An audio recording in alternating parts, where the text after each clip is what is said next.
বাংলাদেশের সঙ্গে কাতারের 10 চুক্তি সমঝোতা স্মারক সই, বিনিয়োগ ও উন্নয়নে অংশীদারিত্ব বাড়ানোর অঙ্গীকার। তাপদাহে হাঁসফাঁস অবস্থা, হিট অ্যালার্ট দীর্ঘায়িত হবার পূর্বাভাস, ফসলের ব্যাপক ক্ষয়ক্ষতি। যৌথ অভিযানে পার্বত্য 3 উপজেলায় নির্বাচন স্থগিত, চতুর্থ দফার তফসিল ঘোষণা। নির্বাচিত সরকার হটাতে দেশি বিদেশি ষড়যন্ত্র চলছে বললেন ওবায়দুল কাদের, প্রতিরোধের আহ্বান। সনদ জালিয়াতির বিরুদ্ধে সক্রিয় গোয়েন্দা পুলিশ, কারিগরি বোর্ডের সাবেক চেয়ারম্যানকে জিজ্ঞাসাবাদ।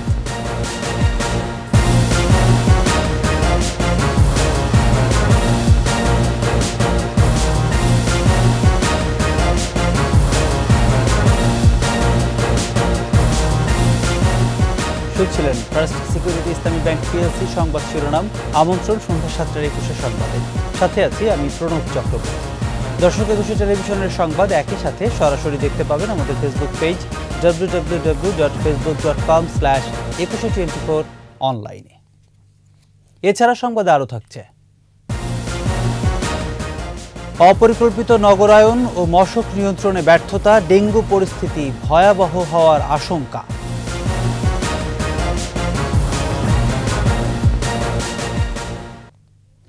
ব্যবসা বাণিজ্য আর জনশক্তি রপ্তানি সহ নানা ক্ষেত্রে সহযোগিতায় কাতারের সঙ্গে 5টি চুক্তি ও 5টি সমঝোতা স্মারক সই করেছে বাংলাদেশ। সকালে কাতারের আমির Sheikh Tamim bin Hamad Al Thani ও প্রধানমন্ত্রী শেখ হাসিনার উপস্থিতিতে চুক্তি সই হয়, যা দুই দেশের সম্পর্ককে আরও সুদৃঢ় করবে। বিস্তারিত থাকছে রিপোর্টে। দুদিনের সফরের দ্বিতীয় দিন সকালে প্রধানমন্ত্রীর কার্যালয়ে আসেন কাতারের আমির Sheikh Tamim bin Hamad Al Thani. ফুলেল শুভেচ্ছায় তাকে স্বাগত জানান প্রধানমন্ত্রী শেখ হাসিনা। প্রথমে একান্ত আলোচনা করেন প্রধানমন্ত্রী ও কাতারের আমির। পরে প্রতিনিধি পর্যায়ের দ্বিপাক্ষিক বৈঠকে 5 চুক্তি ও 5 সমঝোতা স্বাক্ষর করে দুই দেশ। শিল্পমন্ত্রী নুরুল মজিদ মাহমুদ হুমায়ুন এবং কাতারের বাণিজ্য ও শিল্পমন্ত্রী Sheikh Mohammed bin Hamad Al Thani পারস্পরিক বিনিয়োগ, উন্নয়ন ও সুরক্ষা চুক্তিতে স্বাক্ষর করেন। বাংলাদেশ ও কাতারের মধ্যে আয়ের ক্ষেত্রে দ্বৈত কর পরিহার এবং রাজস্ব ফাঁকি প্রতিরোধ চুক্তিতে স্বাক্ষর করেন কাতারের পররাষ্ট্র প্রতিমন্ত্রী ও বাংলাদেশের অর্থ প্রতিমন্ত্রী ওয়াসিকা আয়েশা খান। আইনি সহযোগিতার চুক্তিতে স্বাক্ষর করেন আইনমন্ত্রী আনিসুল হক ও কাতারের পররাষ্ট্র প্রতিমন্ত্রী। আর দুই দেশের সামুদ্রিক পরিবহন সংক্রান্ত চুক্তিতে স্বাক্ষর করেন নৌ পরিবহন প্রতিমন্ত্রী খালিদ মাহমুদ চৌধুরী। কাতার ও Bangladesh chamber of commerce and ইন্ডাস্ট্রির চুক্তিতে স্বাক্ষর করেন এফবিসিসিআই সভাপতি মাহবুবুল আলম এবং QCCI chairman Sheikh Khalifa bin Jassim Al Thani. আর বাংলাদেশ ও কাতারের মধ্যে কূটনৈতিক প্রশিক্ষণে এবং দুই দেশের উচ্চশিক্ষা এবং বৈজ্ঞানিক গবেষণা সংক্রান্ত সহযোগিতা বিষয়ে সমঝোতা স্মারকে পররাষ্ট্রমন্ত্রী ডক্টর হাসান মাহমুদ এবং কাতারের পররাষ্ট্র প্রতিমন্ত্রী সুলতান বিন সাদ আল মুরাইখি স্বাক্ষর করেন। প্রবাসী কল্যাণ ও বৈদেশিক কর্মসংস্থান প্রতিমন্ত্রী শফিকুর রহমান চৌধুরী এবং কাতারের পররাষ্ট্র প্রতিমন্ত্রী জনশক্তি কর্মসংস্থান সংক্রান্ত সমঝোতা স্মারকে সই করেন। ঢাকায় কালশী বালুর মাঠের পার্ক এবং ইসিবি চত্বর থেকে কালশী উড়াল সেতু পর্যন্ত সড়কটি আমিরের নামে নামকরণ করে বাংলাদেশ। ভিডিও কনফারেন্সে এর উদ্বোধন করা হয়। দুপুরে রাষ্ট্রপতি মোহাম্মদ শাহাবুদ্দিনের আমন্ত্রণে বঙ্গভবনে মধ্যাহ্নভোজে অংশ নেন কাতারের আমির ও তার সফর সঙ্গীরা। এ সময় বাংলাদেশের বিশেষ অর্থনৈতিক অঞ্চলে বিনিয়োগের আহ্বান জানান রাষ্ট্রপতি। আশা করেন দুই দেশের দ্বিপাক্ষিক সম্পর্ক আরও উন্নত হবে। প্রণব চক্রবর্তী, একুশে টেলিভিশন, ঢাকা। তীব্র গরমে হাঁসফাঁস অবস্থা, তাপপ্রবাহ বইছে দেশের 45 জেলায়। আবহাওয়া অধিদপ্তর বলেছে হিটওয়েভ অ্যালার্ট আরও দীর্ঘায়িত হতে পারে। আগামী 72 ঘণ্টায় রাজশাহী, পাবনা, খুলনায় তীব্র হতে পারে তাপপ্রবাহ। তবে সিলেট ও চট্টগ্রাম বিভাগের বেশ কিছু জায়গায় হালকা কিংবা মাঝারি ধরনের বৃষ্টিপাত হওয়ার সম্ভাবনা রয়েছে। বিস্তারিত জানাচ্ছেন পার্থ সারথী। প্রকৃতির এমন একটানা বৈরী রূপ আগে দেখেনি নগরবাসী। সূর্যের এই তপ্ত গনগনে প্রবল রূপ অনেকটাই অচেনা। স্মরণকালের অস্বাভাবিক তাপে পুড়ছে নগর, পুড়ছে গ্রাম। কোথাও স্বস্তি নেই। তীব্র গরমে বিপর্যস্ত সারা দেশ। হাঁসফাঁস নগরীতে সবচেয়ে সংকটে খেটে খাওয়া মানুষগুলো। কামাই কাজ মোটামুটি টুকিটাকি আছে, কিন্তু গরমে আমাদের অসহ্য শুরু হয়ে গেছে। পিপাসা লাগিচ্ছে, মাঝে মাঝে পানি টানি খাচ্ছি। গরমে তো বেরিয়ে হওয়া যাচ্ছে না রাস্তায়, একটু গাছের ছায়া পাওয়া যায়, ওইখানে আমরা একটু দাঁড়াচ্ছি। প্রচণ্ড পিপাসা পাচ্ছে। আর এখানে তো মনে করেন যে মানে বাইরে যে থাকবো এই পরিস্থিতিটা এখনো হচ্ছে না। ঢাকাসহ দেশের ৪৫টির বেশি জেলার উপর দিয়ে বয়ে যাচ্ছে তাপপ্রবাহ। আবহাওয়া অধিদপ্তর বলছে এপ্রিল মাস জুড়েই তাপপ্রবাহ অব্যাহত থাকবে। দীর্ঘায়িত হতে পারে হিট ওয়েভ অ্যালার্ট। ৭২ ঘন্টা পর পরিস্থিতি বিবেচনা এটা আবার বৃদ্ধি পেতে পারে। এই হিট অ্যালার্টটা আরও নতুনভাবে আরও ৭২ ঘন্টার জন্য ইস্যু করা হতে পারে। বৃষ্টিপাত হওয়া ছাড়া কিন্তু তাপপ্রবাহ পরিত্রাণের কোনো নেই, এবং বৃষ্টিপাত শুধু সামান্য বৃষ্টি বা ক্ষণস্থায়ী বৃষ্টি হলে হবে না, এটা তীব্র কালবৈশাখী ঝড় হতে হবে। রাজশাহী, পাবনা জেলাসহ খুলনা বিভাগে চলমান তীব্র তাপপ্রবাহ অব্যাহত থাকবে। আগামী ৭২ ঘন্টায় তা তীব্র রূপও নিতে পারে। তবে বৃষ্টির সম্ভাবনা রয়েছে সিলেট, চট্টগ্রাম অঞ্চলে। পার্থসারথী, ২১শে টেলিভিশন, ঢাকা। রাজশাহী, পাবনা, খুলনা, বাগেরহাট, যশোর, চুয়াডাঙ্গা ও কুষ্টিয়ায় বইছে তীব্র তাপপ্রবাহ। বিপর্যস্ত জনজীবন, বেশি বিপাকে শ্রমজীবী মানুষ। হাসপাতালে চাপ বেড়েছে গরমজনিত রোগীর। নষ্ট হচ্ছে ফসল, দুশ্চিন্তায় কৃষক, খামারিরা। আজ সর্বোচ্চ তাপমাত্রা খুলনা, যশোর ও চুয়াডাঙ্গায় ৪০.৬ ডিগ্রি। প্রতিনিধিদের সহায়তায় আরও জানাচ্ছেন খুরশিদ আলম মুকুল। দিনের আলো ফুটতেই রাজশাহীতে সূর্যের এমন প্রখর রূপ। গরম প্রশমনের নানা চেষ্টা খেটে খাওয়া মানুষের। নগরবাসীকে তাপপ্রবাহ সম্পর্কে সচেতন করতে চলছে মাইকিং। ৬ দিন ধরে সর্বোচ্চ তাপমাত্রায় পড়ছে চুয়াডাঙ্গা। তীব্র গরমে কাজ না মেলায় কষ্টে আছেন দিনমজুরেরা। সদর হাসপাতালের শিশু ওয়ার্ডে রোগীর চাপে চিকিৎসা নিতে হচ্ছে বারান্দায়ও। দুদিন ধরে রংপুরের তাপমাত্রা ৩৮ ডিগ্রিতে থাকছে। তাপমাত্রা আরও বাড়ার পূর্বাভাস দিয়েছে আবহাওয়া অফিস। প্রয়োজন ছাড়া ঘরের বাইরে বের হচ্ছেন না সাধারণ মানুষ। গরমে প্রচণ্ড খারাপ অবস্থা, বিশেষ করে বৃদ্ধ এবং শিশুদের খুবই কষ্ট হচ্ছে। শিক্ষা প্রতিষ্ঠান বন্ধ দেওয়ার ঘটনাটা ইতিবাচক। হাঁসফাঁস অবস্থা সিরাজগঞ্জেও। বৈশাখের খরতাপে বিপাকে জীবিকার তাগিদে বের হওয়া মানুষ। রাজবাড়ীতে টানা গরমে অতিষ্ঠ জনজীবন। কাজ না পেয়ে অলস সময় কাটাচ্ছেন খেটে খাওয়া মানুষ। গরমে নষ্ট হচ্ছে মাছের রেণু। চরম বিপাকে যশোরের চাঁচড়ার মৎস্যজীবীরা। বোরো ধান ঘরে তুলতে শ্রমিক সংকটের সমস্যায় ময়মনসিংহের কৃষকেরা। গরমের খুব অসুবিধা, এই তাপের লাগিয়ে মানুষ আয় না কাজে। গরম বাতাসে মুরগির মরক রোগ বাড়ায় গাইবান্ধায় হুমকির মুখে পোলট্রি শিল্প। মুরগির জীবনে বাঁচতেছে না, ডিমও ছোট হয়ে গেছে। অনেক ফার্মে মুরগি মারাও যাচ্ছে নানান রোগে। কাপে ঘাড় ব্যথা হয়, ধপধপ করে পরে পরিয়ে মরে সকালবেলা ৩টে মইল। গরম থেকে বাঁচতে সচেতনতার পাশাপাশি স্বাস্থ্যবিধি মেনে চলার পরামর্শ চিকিৎসকদের। খুরশিদ আলম মুকুল, ২১শে টেলিভিশন। যৌথ অভিযানের কারণে বান্দরবানের ৩ উপজেলার নির্বাচন স্থগিত করেছে কমিশন। দুপুরে আন্তঃমন্ত্রণালয় বৈঠক শেষে নির্বাচন কমিশন জানায় পরে সুবিধাজনক সময়ে ওই উপজেলাগুলোতে ভোটের আয়োজন করা হবে। এদিকে আগামী ৫ জুন ৫৫ উপজেলায় হবে চতুর্থ ও শেষ ধাপের নির্বাচন। শিউলি শবনমের প্রতিবেদন। ষষ্ঠ উপজেলা পরিষদ নির্বাচন নিয়ে আগারগাঁও নির্বাচন ভবনে এই বৈঠক। প্রধান নির্বাচন কমিশনার কাজী হাবিবুল আওয়ালের সভাপতিত্বে সভায় অংশ নেন ৪ কমিশনার, জননিরাপত্তা বিভাগ, জনপ্রশাসন, পুলিশ, বিজিবি, র্যাব সহ বিভিন্ন মন্ত্রণালয় ও সংস্থার ঊর্ধ্বতন কর্মকর্তারা। সভায় আইনশৃঙ্খলা রক্ষাকারী বাহিনীর সাথে প্রশাসন ও সংশ্লিষ্ট কর্মকর্তাদের সমন্বিতভাবে কাজ করার নির্দেশ দেওয়া হয়। ৩ ঘণ্টার বৈঠক শেষে কমিশন সচিব জানান, সুষ্ঠু ও সুন্দর নির্বাচনের স্বার্থে এবার অন্য স্থানীয় নির্বাচনের চেয়ে বেশি সংখ্যক আইনশৃঙ্খলা বাহিনীর সদস্য মোতায়েন করা হবে। উপজেলা পরিষদ বা স্থানীয় সরকার পরিষদ নির্বাচনে যে পরিমাণ আইনশৃঙ্খলা রক্ষাকারী বাহিনীর সদস্যদেরকে মোতায়েন করে থাকি, এই নির্বাচনে তার চাইতে একটু অধিক সংখ্যক সদস্য মোতায়েন করার প্রচেষ্টা গ্রহণ করা হবে। তার কারণ, যেহেতু ষষ্ঠ উপজেলা পরিষদ 4টা ধাপে অনুষ্ঠিত হবে, সুতরাং সেক্ষেত্রে আমাদের জেলা পর্যায়ে কর্মরত যে আইনশৃঙ্খলা রক্ষাকারী বাহিনী এবং জনপ্রশাসনের জনবল রয়েছেন, তারা ওখানেই ধাপে ধাপে দায়িত্ব পালন করবেন। সুতরাং সেক্ষেত্রে আমাদের এই জনবলের সমস্যার ঘাটতি হবে না। চলতি মাসের 2 ও 3 এপ্রিল পরপর বান্দরবানে 3টি ব্যাংক ডাকাতির ঘটনায় উত্তপ্ত পার্বত্য এলাকায় সন্ত্রাসের বিরুদ্ধে চলছে যৌথ অভিযান। এমন পরিস্থিতিতে আগামী 8 মে রোয়াংছড়ি ও থানচিতে এবং 21 মে রুমায় ভোট হওয়ার কথা থাকলেও নির্বাচন স্থগিত করেছে কমিশন। আপাতত এই 3টি উপজেলা নির্বাচন স্থগিত করা হয়েছে, যেটা আমরা পরবর্তীতে সুবিধা সময় আমরা আয়োজন করতে চেষ্টা করব। এদিকে বিকেলে 32তম কমিশন সভা শেষে ঘোষণা করা হয় চতুর্থ ও শেষ ধাপের উপজেলা নির্বাচনের তফসিল।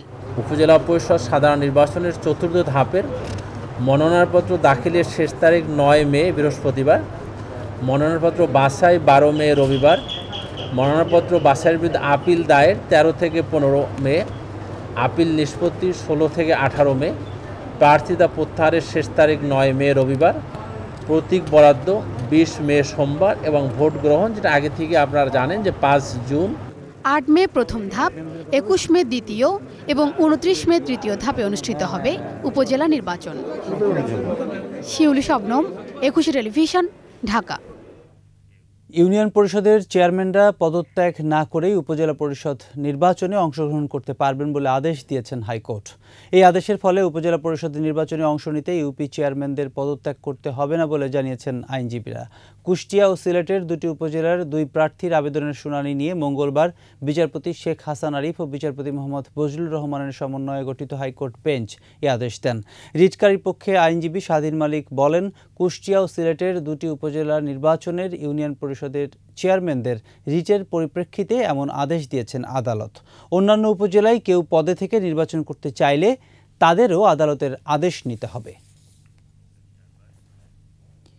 আসন্ন উপজেলা পরিষদ নির্বাচনে ভোটের মাধ্যমে সাংবিধানিক অধিকার প্রয়োগের আহ্বান জানিয়েছেন আওয়ামী লীগ। দলটির সভাপতি শেখ হাসিনার এই বার্তা দিয়ে সাধারণ সম্পাদক ওবায়দুল কাদের অভিযোগ করেন, নির্বাচিত সরকার হটাতে সব ধরনের ষড়যন্ত্র চলছে। রিপোর্টে আরও জানাচ্ছেন আকবর হোসেন সুমন।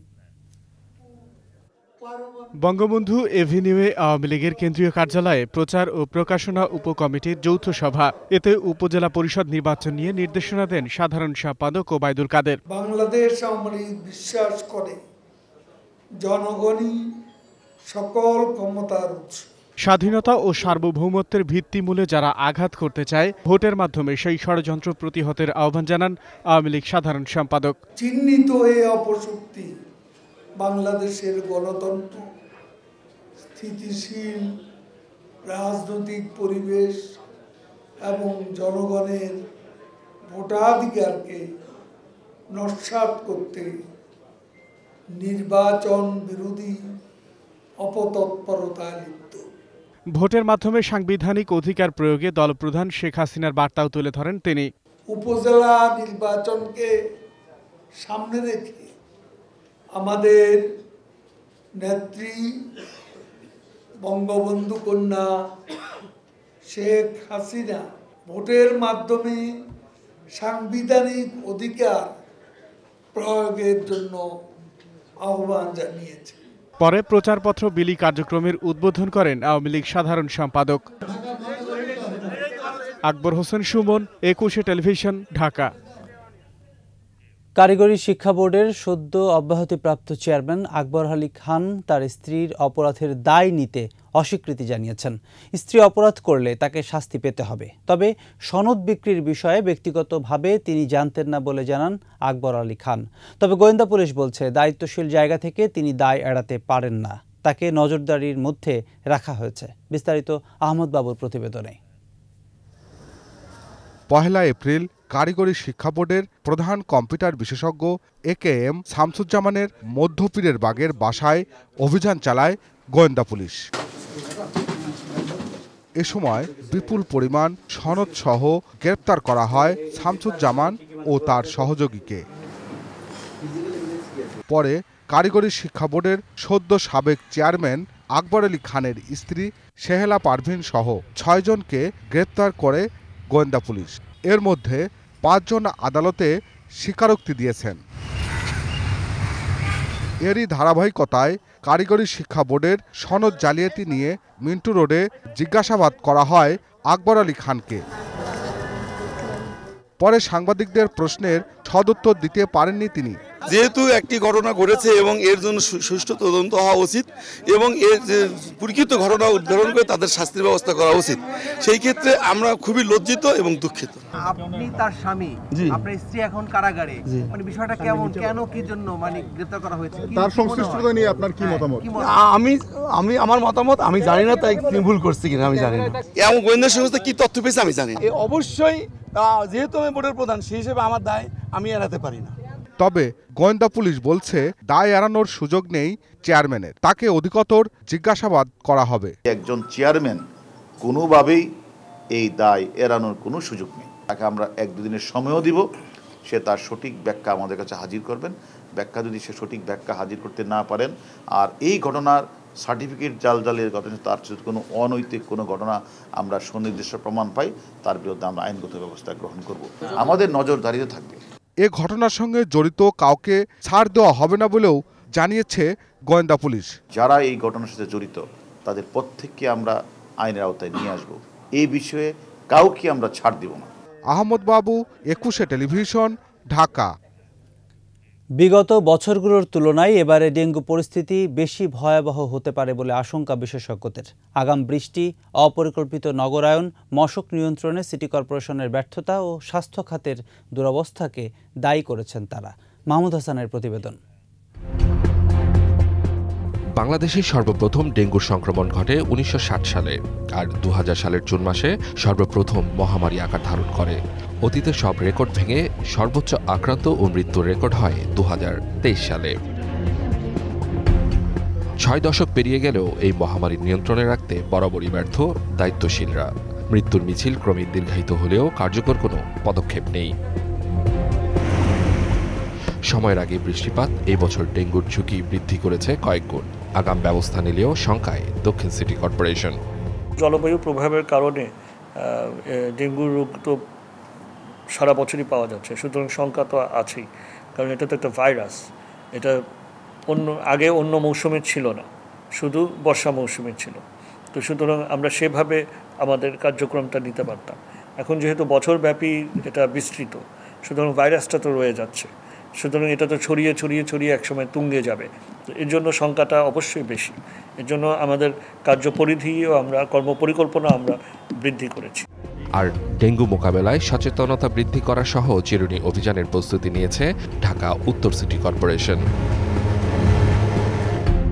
এদিকে পার্শ্ববর্তী দেশ সহ বিশ্বের যেসব দেশ ডেঙ্গু মোকাবেলায় সফল হয়েছে তাদের অনুকরণ করার পরামর্শ দিয়েছেন বিশেষজ্ঞরা। পৃথিবীর অর্ধেক মানুষ এখন ডেঙ্গু ঝুঁকিতে রয়েছে, সেজন্য পৃথিবীর বিভিন্ন দেশ ডেঙ্গু নিয়ন্ত্রণে তাদের কর্মপরিকল্পনা এবং কী করা যায় সেটি তারা তৈরি করছে। বাংলাদেশেরও এরকম কর্মকৌশল তৈরি করা দরকার। বাংলাদেশ কিভাবে ডেঙ্গুকে মোকাবেলা করবে, বিভিন্ন দেশের অভিজ্ঞতাকে কাজে লাগিয়ে তারা সেটি করতে পারে। যে পদ্ধতিতে সিটি কর্পোরেশন মশা নিয়ন্ত্রণের চেষ্টা করছে তাতে আদৌ সফলতা মিলবে কিনা এমন প্রশ্ন বিশেষজ্ঞদের। মাহমুদ হাসান, 21 টেলিভিশন, ঢাকা। নিচ্ছি সংবাদ বিরতি। যখন ফিরছি তখন অন্যান্য খবরের সঙ্গে আরও থাকবে। বাজেটে মূল্যস্ফীতি নিয়ন্ত্রণ ও রপ্তানি আয় বৃদ্ধির লক্ষ্য, মানব সম্পদ উন্নয়নে নজর। নেমে যাচ্ছে ভূগর্ভস্থ পানির স্তর, তাপদাহে হুমকির মুখে পরিবেশ ও ফসল আবাদ।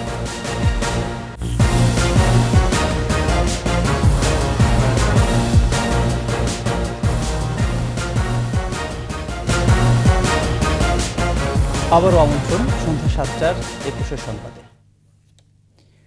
মূল্যস্ফীতি নিয়ন্ত্রণ, রপ্তানি আয় এবং রাজস্ব আহরণ বৃদ্ধির পাশাপাশি মানব সম্পদের উন্নয়নে জনমুখী বাজেট দেয়া হবে বলে জানিয়েছেন অর্থ প্রতিমন্ত্রী।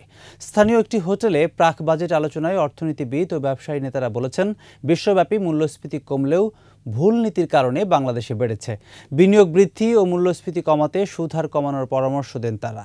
এছাড়া খাদ্য সরবরাহ স্বাভাবিক রাখার কথাও বলেছেন অর্থনীতিবিদরা। তহিদুর রহমানের রিপোর্ট। আইসিএমইবি আয়োজিত রাজধানীর একটি হোটেলে প্রাক বাজেট আলোচনা। অর্থনীতিবিদরা বলেন, সরকারের আয়ের অন্যতম মাধ্যম রাজস্ব আদায় অনেক দেশের চেয়ে কম। ফলে উন্নয়ন ব্যয় মেটাতে সরকারকে বিদেশি ঋণ এবং অভ্যন্তরীণ ব্যাংক ব্যবস্থার উপর নির্ভর করতে হয়। এর ফলে বেসরকারি খাতের বিনিয়োগকারীরা চাপে পড়ছেন মন্তব্য করে রাজস্ব বাড়ানোর তাগিদ দেন তারা। সাপ্লাই বাড়াতে হবে। কিভাবে বাড়াবো?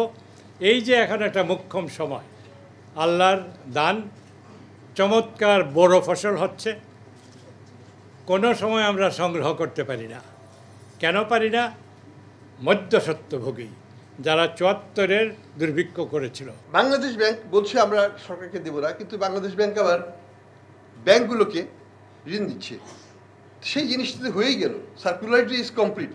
অর্থাৎ আমি সরকারকে দেব না, কিন্তু সরকারকে দেওয়ার জন্য আমি ব্যাংককে লিকুইডিটি সাপোর্ট দেবো, এবং সেটা তাহলে তো ইনফ্লেশন কন্ট্রোল হবে না। মূল্যস্ফীতি নিয়ন্ত্রণে সুদহার বাড়াচ্ছে কেন্দ্রীয় ব্যাংক। তবে ব্যবসায়ী নেতারা বলছেন বিনিয়োগ ও কর্মসংস্থানের জন্য সুদের হার কমানো দরকার। রাজস্ব বোর্ডের কাঠামোগত সংস্কারের তাগিদও দেন তারা। এনবিআরকে পলিসি এবং অ্যাডমিনিস্ট্রেশন এই দুটাকে যদি আলাদা করেন তাহলে কিন্তু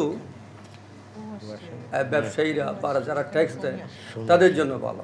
আপনি শুনে আশ্চর্য হবেন, পৃথিবীর ১৬২টা দেশের মধ্যে জিডিপি এবং শিক্ষায় ব্যয়ের অনুপাতে আমাদের অবস্থান হচ্ছে ১৫৫তম। বিনিয়োগের জন্য পুঁজিবাজার থেকে অর্থ সংগ্রহের পরামর্শ অর্থ প্রতিমন্ত্রীর। জানালেন বাজেট হবে গণমুখী। প্রাইভেট সেক্টর ক্যাপিটাল মার্কেট থেকে টাকা নেয় না কেন? আমরা ক্যাপিটাল মার্কেট নিয়ে আরও আলাপ করতে হবে। সব কিছুর দায়ভার ব্যাংকিং সিস্টেমে চাপিয়ে দেওয়াটা মনে হয় ঠিক না। রাজস্ব আদায়ে কৃষির আধুনিকায়ন ও প্রবৃদ্ধির বিষয়টি আসছে বাজেটে অগ্রাধিকার পাবে বলেও জানান তিনি। ইন্টারেস্ট বাড়লে যে এনপিএল বাড়বে সেটার সাথে আমি আসলে কোনো সূত্র পাচ্ছি না। তৌহিদুর রহমান, ২১শে টেলিভিশন, ঢাকা। সাবেক আইজিপি বেনজির আহমেদের বিষয়ে দুদকের তদন্ত প্রতিবেদন ২ মাসের মধ্যে দাখিলের নির্দেশ দিয়েছেন হাইকোর্ট। বিচারপতি নজরুল ইসলাম তালুকদার ও বিচারপতি কাজী ইবাদত হোসেনের সমন্বয়ে গঠিত হাইকোর্ট বেঞ্চ এই আদেশ দেন।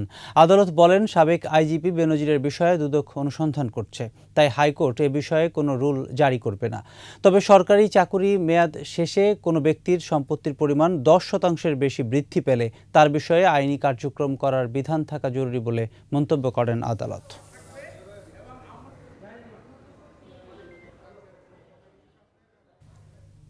প্রচণ্ড তাপপ্রবাহে ডিএমপি এলাকার ট্রাফিক পুলিশ সদস্যদের খাবার পানি, স্যালাইন, গ্লুকোজ ও লেবুর শরবত সরবরাহ করা হচ্ছে বলে জানিয়েছেন ডিএমপি কমিশনার। এছাড়া ৫০টি থানা এলাকায় পথচারীদের বিশুদ্ধ খাবার পানিও দেয়া হচ্ছে বলে জানিয়েছেন তিনি।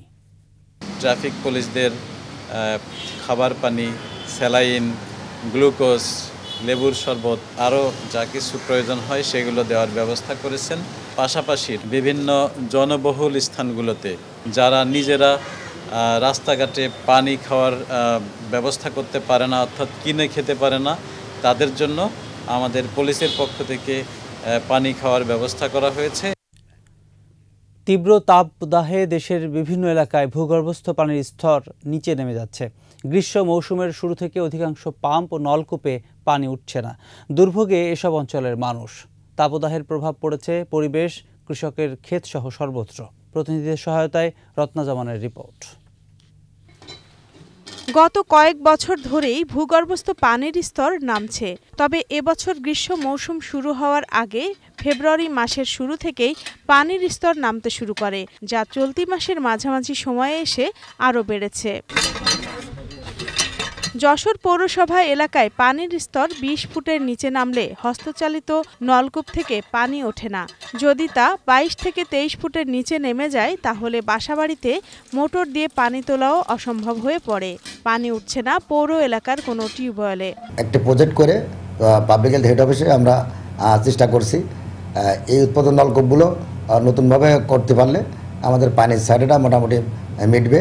এই মুহূর্তে বিএডিসি সেচ বিভাগের দেওয়া তথ্যে সেচ পাম্প এলাকায় পানির লেভেল ৮.৫০ মিটার, আর ১ থেকে ২ মিটার নিচে নেমে গেলে এসব সেচ যন্ত্রে পানি ওঠা দুষ্কর হয়ে পড়বে বলে অভিমত বিশেষজ্ঞদের।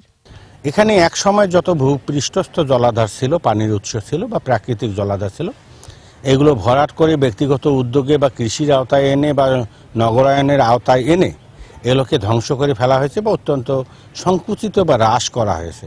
ফলে পানি সঞ্চয়ের জায়গা এবং ভূপৃষ্ঠস্থ পানি পাওয়ার এবং ব্যবহারের জায়গাগুলো এখানে কমে গেছে। জনস্বাস্থ্য প্রকৌশল অধিদপ্তরের তথ্য মতে এই মুহূর্তে জেলার ৮ উপজেলাতেই পানির স্তর নেমে গেছে ৩৫ থেকে ৩৮ ফুট, যে কারণে অধিকাংশ টিউবওয়েলে পানি উঠছে না। কি ধরনের টিউবওয়েল স্থাপন করবে এই ব্যাপারে আমাদের কাছে পরামর্শ চাই। আমরা সাবমার্সিবল পাম্পযুক্ত টিউবওয়েল স্থাপনেরই পরামর্শ দিচ্ছি, যাতে এই ওয়াটার টেবিলটা আমার যদি 37 ফুট বা পর্যন্ত নেমে যায়, আমার যেন পানি সরবরাহ ব্যবস্থাটা সচল থাকে। তাপদাহে পানি শূন্য হয়ে পড়েছে কুষ্টিয়ার গড়াই। তার উপর জিকে সেচ প্রকল্পের পাম্প মেশিন নষ্ট থাকায় প্রকল্পের খালগুলো পানি শূন্য। পানির স্তর নিচে নামায় কুষ্টিয়া শহরের 21টি ওয়ার্ডের বেশিরভাগ নলকূপেই পানি উঠছে না। এতে গড়াই পাড়ের বাসিন্দারা বেশি বেকায়দায়। প্রতিটা বাড়িতেই পানির অভাব। না, বাসা বাড়িতে আমরা পাচ্ছি না, আমাদের টিউবওয়েল থেকেই নিতে হয়। তাপদাহ তীব্র হওয়ায় এতে প্রভাব পড়ছে কৃষকের ক্ষেত ও পোল্ট্রি খামারেও। ভুট্টা, ধান, আখ থেকে শুরু করে সবজি ক্ষেত মরে যাচ্ছে। 3টা ফসলে একদম মরে শেষ হয়ে যাচ্ছে। এই যে ধান চিটা হয়ে যাচ্ছে। অনেক ফার্মে দেখা যাচ্ছে যে মুরগি মারা যাচ্ছে। আর কৃষিবিদরা বলছেন গরম অব্যাহত থাকলে বোরো আবাদের বিপর্যয় হতে পারে। এজন্য শ্যালো ইঞ্জিন চালিত পানির পাম্পগুলো মাটি খুঁড়ে গভীরে বসানোর পরামর্শ দেওয়া হচ্ছে। দিনের বেলায় যেন সেচটা কম দেয়, এইটা মানে বিকাল থেকে সন্ধ্যা এবং রাত্রেবেলা সেচটা দিলে এই সেচের পানিটা দীর্ঘ সময় কিন্তু মাটিতে থাকবে। বৃষ্টি না হলে তাপদাহ থেকে সৃষ্ট সমস্যা কাটবে না বলে মনে করছেন পরিবেশবিদরা। রত্না জামান, 21 টেলিভিশন। গাইবান্ধার সাঘাটা ও গোবিন্দগঞ্জের 20টি অবৈধ কারখানায় বিশেষ ধরনের চুল্লিতে কাঠ পুড়িয়ে কয়লা তৈরি করছে একটি চক্র। কাঠের যোগানে উজাড় হচ্ছে গাছপালা, নির্গত কালো ধোঁয়া ও তাপে দূষিত হচ্ছে পরিবেশ, নষ্ট হচ্ছে ফসলও। কাশিসহ নানা শারীরিক জটিলতায় ভুগছেন হাজারো গ্রামবাসী। গাইবান্ধা প্রতিনিধি আফরোজা লুনার তথ্য, ছবিতে মাসুম আলিসার প্রতিবেদন। ইট মাটির প্রলেপে সারি সারি গোলাকার চুল্লিতে বিভিন্ন গাছের গুঁড়ি ও ডালপালা পুড়িয়ে তৈরি হচ্ছে কয়লা। কালো ধোঁয়ায় ছেয়ে গেছে চারপাশ। পোড়ানোর অপেক্ষায় রাখা সদ্য কাটা আরও অনেক গাছ। গাইবান্ধা সাঘাটা উপজেলার নশিয়ারপাড়া সহ আশপাশের কয়েকটি এবং পাশের গোবিন্দগঞ্জের কিছু গ্রামে গড়ে উঠেছে এমন 20টি অবৈধ কারখানা। প্রতিটি কারখানায় কমপক্ষে 10টি চুল্লিতে দিনে পুড়ছে 150 মন কাঠ। এ হিসেবে 2 শতাধিক চুল্লিতে দিনে 3000 মন কাঠের যোগানে বৃক্ষশূন্য হচ্ছে বিস্তীর্ণ জনপদ। স্বল্প উচ্চতার এসব চুল্লির ধোঁয়া ও তাপে পরিবেশ দূষণের শিকার আশপাশের মানুষজন ও প্রকৃতি। চোখে ধোঁয়া লাগে, দেখা যদি যাচ্ছে খুব অসুবিধা আমাদের। যে সরকার তো বারবার বলতেছে গাছ লাগা, পরিবেশ বাঁচাও, কিন্তু আমাদের এখানে তো দেখা যাচ্ছে গাছ আর কাটা হচ্ছে। কাঠ পুড়ে যে কয়লা উৎপাদন করছে তাতে পরিবেশ দূষিত হচ্ছে এবং এটা প্রশাসনিক হস্তক্ষেপ কামনা করছে। বাচ্চা আবার লেখাপড়া করে, ধুমার ঠেলার কাজ থেকে এত দিনে থাকতে হবে না ভাই। আর একটা বয়স হচ্ছে 4 বছর, মনে কর কোন মানে জীবন চলে যায় কাছতে কাছতে। দ্রুত এসব গাছ পোড়ানো বন্ধের দাবি পরিবেশবাদীদের। কারখানা হয়েছে, সেটি বিভিন্ন জায়গায় জ্বালানি হিসাবে ব্যবহৃত হচ্ছে। এটা পরিবেশের জন্য বিপজ্জনক, অনেক বিপজ্জনক। পরিবেশ অধিদপ্তর এটা কি করছে আমরা জানি না, এটা অবশ্যই এটা বন্ধ চাই। অবৈধ কারখানাগুলো বন্ধের শিগগিরই অভিযান চালিয়ে স্থায়ীভাবে বন্ধের আশ্বাস প্রশাসনের। 2 ফেজে 2বার অভিযান পরিচালনা করে প্রত্যেকটা চুল্লিকেই ধ্বংস করে দিয়েছিলাম। পার্মানেন্টলি ধ্বংস করার জন্য বা এগুলো বন্ধ করার জন্য আমরা আইনানুগ যে সকল পন্থা আছে সব আমরা অবলম্বন করব, পাশাপাশি জনগণের সচেতনতাও দরকার। এসব অবৈধ কারখানা চিরতরে বন্ধের দাবি স্থানীয়দেরও। মাসুম আলিসা, 21 টেলিভিশন। সময় হলো আরেকটা বিরতির, যখন ফিরছি তখন থাকবে। নাটোরের সেই অপহৃত দেলোয়ারকে বিনা প্রতিদ্বন্দ্বিতায় সিংড়ার চেয়ারম্যান ঘোষণা। গাজায় ইসরায়েলি হামলার 200 দিন, গণহত্যা অব্যাহত, যুদ্ধবিরতির দাবিতে বিক্ষোভ।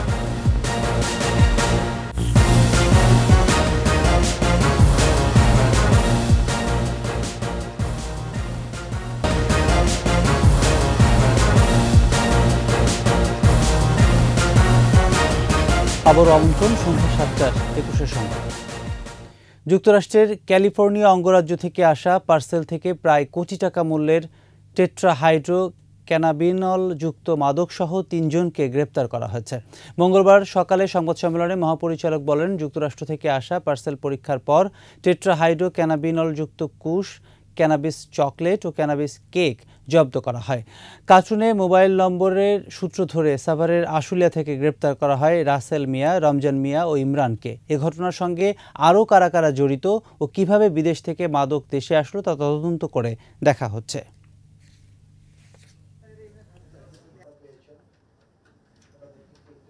প্রথম একটা মেসেজ আমরা ডাক বিভাগের পক্ষ থেকেই পাই, এমন একটি সন্দেহ করার মতো পার্সেল এসেছিল।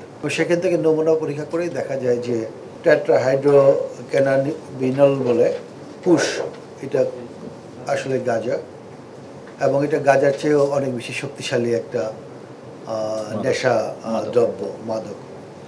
ক্যানাবিস চকলেট এবং ক্যানাবিস কেক এইটা পাওয়া যায়। নাটোরের সিংড়া উপজেলা পরিষদের নির্বাচনে বিনা প্রতিদ্বন্দ্বিতায় সেই দেলোয়ার হোসেনকে চেয়ারম্যান ঘোষণা করা হয়েছে, যিনি প্রতিদ্বন্দ্বী প্রার্থীর হাতে অপহরণ ও মারধরের শিকার হয়েছিলেন বলে অভিযোগ উঠেছিল। মঙ্গলবার বেলা 11টার দিকে জেলা রিটার্নিং কর্মকর্তার সভাকক্ষে উপজেলা পরিষদের নির্বাচনে প্রার্থীদের মাঝে প্রতীক বরাদ্দ শেষে দেলোয়ার হোসেনকে চেয়ারম্যান ঘোষণা করেন জেলা নির্বাচন কর্মকর্তা ও রিটার্নিং অফিসার আব্দুল লতিফ শেখ। এর আগে রোববার মনোনয়নপত্র প্রত্যাহার করে নেন লুৎফুল হাবিব রুবেল। এর সাথে শেষ করছি সন্ধ্যা 7টার 21 সংবাদ। যাবার আগে ফার্স্ট সিকিউরিটি ইসলামী ব্যাংক পিএলসি সংবাদ শিরোনামগুলো আরও একবার। বাংলাদেশের সঙ্গে কাতারের 10 চুক্তি সমঝোতা স্মারক সই, বিনিয়োগ ও উন্নয়নে অংশীদারিত্ব বাড়ানোর অঙ্গীকার। তাপদাহে হাঁসফাঁস অবস্থা, হিট অ্যালার্ট দীর্ঘায়িত হবার পূর্বাভাস, ফসলের ব্যাপক ক্ষয়ক্ষতি। যৌথ অভিযানে পার্বত্য 3 উপজেলা নির্বাচন স্থগিত, চতুর্থ দফার তফসিল ঘোষণা। নির্বাচিত সরকার হঠাতে দেশি বিদেশি ষড়যন্ত্র চলছে বললেন ওবায়দুল কাদের, প্রতিরোধের আহ্বান। সনদ জালিয়াতির বিরুদ্ধে সক্রিয় গোয়েন্দা পুলিশ, কারিগরি বোর্ডের সাবেক চেয়ারম্যানকে জিজ্ঞাসাবাদ।